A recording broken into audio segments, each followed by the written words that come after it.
Pemirsa, tiga terdakwa kasus dugaan pembunuhan berencana terhadap Yosua Huta Barat, Richard Eliezer, Ricky Rizal, dan Kuat Ma'ruf kembali menjalani persidangan hari ini. Ketiganya akan disidang tidak hanya sebagai terdakwa, tetapi juga sebagai saksi terhadap satu dengan yang lainnya atau kesaksian silang. Informasi selengkapnya akan disampaikan jurnalis MGN, Febrian Ahmad langsung dari Pengadilan Negeri Jakarta Selatan. Selamat siang Febrian, dalam sidang Richard Eliezer mengungkapkan perencanaan skenario pembunuhan Brigadir Yosua. Bagaimana sebenarnya skenario tersebut? Jason, benar bahwa dalam sidang Eliezer sempat mengungkapkan kepada majelis hakim bahwa ada skenario yang coba dibangun oleh Verdi Sambo sesaat sebelum pembunuhan terhadap Brigadir Yosua dilakukan, dan skenario ini dikatakan atau disampaikan oleh Verdi Sambo terhadap Eliezer di rumah Saguling saat mereka belum berangkat atau mereka akan berangkat menuju ke rumah yang berada di kawasan Duren 3. Eliezer menegaskan bahwa dalam skenario pada saat disampaikan oleh Verdi Sambo tersebut, Putri Chandrawati berada di ruangan yang sama dengan jarak hanya 1 sampai dengan 2 meter, yang diartikan oleh Richard Eliezer bahwa Putri Chandrawati pun mengetahui terkait dengan perencanaan pembunuhan ini dengan skenario sedemikian rupa, sehingga pada saat mendengar hal tersebut, menurut Richard Eliezer pun Putri Chandrawati sempat menangis, yang artinya kalau dikatakan Putri tidak mengetahui terkait dengan skenario yang dibuat oleh Verdi Sambo tidak ada kaitannya, maka hal ini dibantah oleh Richard Eliezer karena dia meyakini bahwa Putri Chandrawati mengetahui pasti terkait dengan peristiwa perencanaan yang dilakukan oleh Verdi Sambo, dan perencanaan ini dilakukan di rumah Saguling 3. Dan pada saat Richard Eliezer diperintahkan oleh Verdi Sambo untuk dapat melakukan tindakan penembakan terhadap Brigadir Yosua, dikatakan oleh Richard Eliezer ia sempat menuju ke toilet untuk dapat berdoa seperti itu, berharap agar keputusan dari Verdi Sambo menghilangkan nyawa Yosua Huta Barat ini dapat dihilangkan dari pikiran Verdi Sambo sehingga peristiwa tersebut tidak perlu terjadi. Namun ketika itu ia diminta oleh Susi pada saat di dalam toilet untuk segera turun dan juga masuk menuju mobil yang ada di bawah di rumah Saguling. Dan ketika Richard Eliezer berjalan menuju ke mobil dan juga masuk ke mobil, ternyata di dalam mobil tersebut sejumlah pihak sudah ada di dalam, yakni mulai dari Putri Chandrawati, ada Verdi Sambo juga, ada Ricky Rizal dan juga Kuat Ma'ruf, di mana Richard Eliezer dipersilakan untuk duduk di belakang bersama dengan Kuat Ma'ruf, dan mereka lalu berjalan menuju ke arah rumah yang berada di Duren 3. Kami juga tadi sempat mendengarkan bahwa pada saat mereka dalam perjalanan ini, ketika sudah sampai Richard Eliezer, mereka tiba di rumah Duren 3 dan masuk ke dalam halaman dari ruang tamu. Di dalam sana diceritakan oleh Richard sudah ada Verdi Sambo seorang diri dan juga dia masuk ke dalam sana, serta Verdi Sambo terlihat sedang mengokang senjata seperti itu sambil menggunakan sarung tangan. Dan ketika ditanyakan oleh Verdi Sambo, Ricky Rizal menanyakan Verdi Sambo menanyakan pada Richard Eliezer apakah senjata itu sudah dikokang atau belum, lalu dia meminta Eliezer untuk mengokang senjata tersebut. Kemudian dikokanglah dan barulah ia juga melihat Putri Chandrawati diantar oleh Kuat Ma'ruf untuk menuju ke kamar di rumah Duren 3. Baru kemudian Ricky Rizal bersama dengan Kuat Ma'ruf masuk ke dalam rumah tersebut sambil di depannya yakni adalah Brigadir Yosua, dan kejadian penembakan juga terjadi begitu cepat. Ketika Yosua masuk sambil di belakangnya ada Ricky Rizal dan juga Kuat Ma'ruf, ini Verdi Sambo langsung berteriak menyuruh berlutut Yosua. Kemudian ketika Yosua berlutut, dikatakan oleh Richard Eliezer, dia langsung diinstruksikan oleh Verdi Sambo untuk menembak seperti itu dengan kalimat woi, tembak woi, dan ini langsung spontan saja.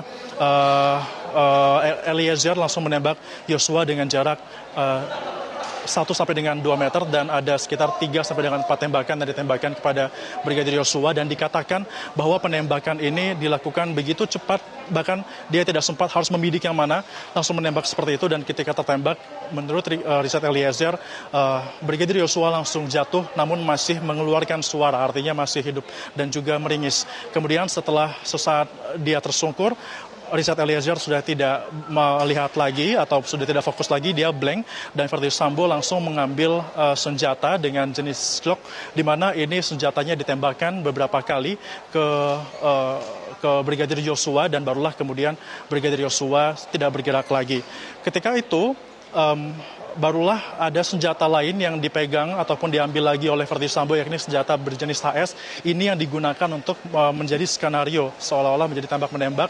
Lalu Verdi Sambo menembak ke beberapa arah ke dekat dinding di rumah yang ada di Duren 3, dan senjata jenis HS yang digunakan untuk menembak tersebut ditaruhkan oleh Verdi Sambo menuju ke tangan dari Brigadir Yosua. Artinya ada dua senjata yang digunakan oleh Verdi Sambo saat itu, yakni adalah senjata berjenis Glock dan juga senjata berjenis HS, yang mana yang satu digunakan untuk fatality terhadap Brigadir Yosua, yang satunya lagi digunakan untuk skenario tembak-menembak. Dan menurut Richard Eliezer, senjata yang digunakan untuk menghabisi nyawa dari Brigadir Yosua atau sesaat setelah dia menembak Brigadir Yosua, baru kemudian Verdi Sambo juga ikut menembak. Senjata Glock inilah yang sampai dengan saat ini menurut Richard Eliezer tidak tahu di mana keberadaannya. Namun ia benar-benar tahu memastikan bahwa apa yang dilihatnya adalah senjata jenis Glock tersebut yang digunakan untuk menembak dari Brigadir Yosua.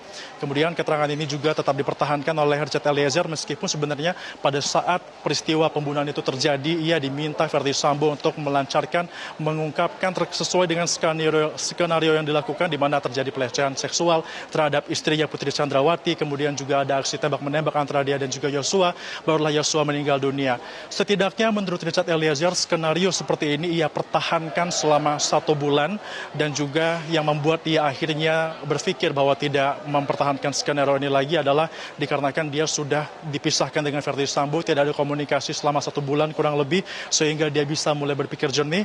Ada juga rasa bersalah dari Richard Eliezer terhadap perlakuannya terhadap Brigadir Yosua, ditambah lagi dia juga merasa bahwa harus mengungkapkan kebenaran, dan juga mengapa saat itu ia setuju dengan skenario yang diberikan oleh Verdi Sambo, karena ia merasa dia takut dengan Verdi Sambo.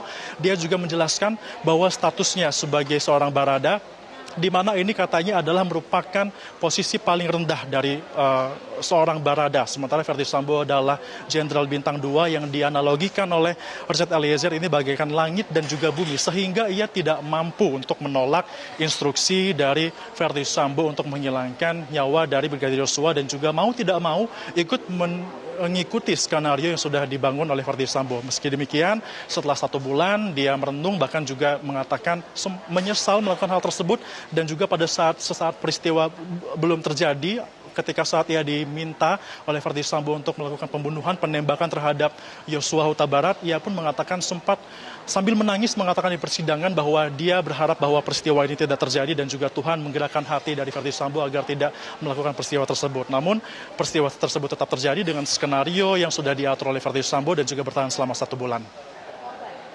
Jason. Febrian, dalam sidang sebelumnya ada saksi yang meragukan status kepemilikan senjata Eliezer. Apa penjelasan Eliezer terkait dengan hal tersebut? Ya, dalam persidangan juga Eliezer menyebutkan, hakim sempat menanyakan terkait dengan senjata yang dimiliki oleh Eliezer, ini merupakan senjata jenis HS, dan juga dikatakan bahwa ada yang meragukan kesaksian dari senjata milik Richard Eliezer. Namun tadi dikatakan oleh Richard Eliezer bahwa senjata yang ia miliki ini didapatkan langsung dari Propam ataupun Provos yang dibawahi langsung oleh Verdi Sambo.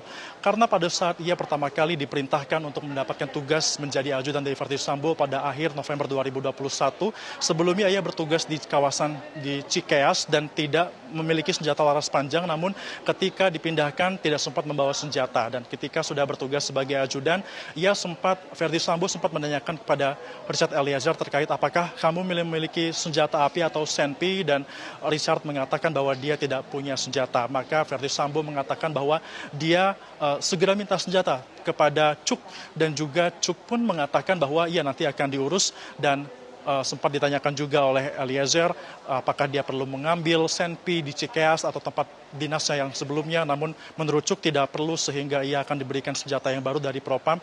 Dan sekitar 2 atau 3 hari setelah peristiwa menanyakan terhadap Cuk tersebut, barulah senjata itu diberikan kepada Richard Eliezer tanpa adanya prosedur yang begitu panjang seperti adanya psikotes ataupun tahapan-tahapan lainnya, sehingga ia dipastikan diberikan atau mendapatkan senjata sesuai dengan perintah dari Verdi Sambo.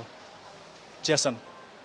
Baik, terima kasih Febrian Ahmad atas laporan langsung Anda. Nanti kami akan kembali update informasi dari Pengadilan Negeri Jakarta Selatan. Selamat kembali bertugas.